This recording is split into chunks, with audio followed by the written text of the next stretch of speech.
Na niwapongeze tena watu wa TANESCO kwa ubunifu mkubwa wa programu hii ambayo sio tu kwamba ina manufaa kwa TANESCO, lakini inalinda uhai wa kudumu kwa Watanzania na watu wengine. Hii ni ahadi kubwa ambayo Mheshimiwa Rais ameitoa katika taifa letu, kwamba lazima watu waanze kutumia nishati safi. Na kwa nini tunazungumzia nishati safi Dar es Salaam?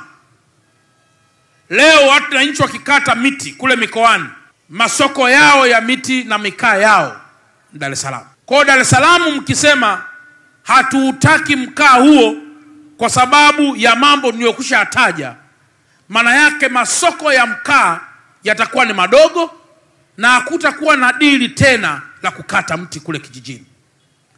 Kwa hiyo balozi wa kwanza anayeweza kufrustrate ule mfumo wa demand ya mkaa ni mwananchi wa Dar es Salaam. Kwa hiyo niwashukuru sana wale wote mliotoa majiko haya na mliokubali kuwakopesha watu.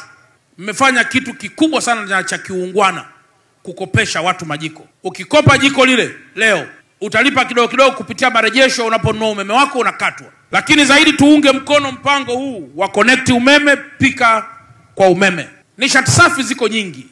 Kuna umeme, kuna gesi, zote hizo ni nishati safi. Lakini kwa kuwa TANESCO ni wazalishaji wa umeme, sio wazalishaji wa gesi, wao wamejielekeza pika kwa umeme.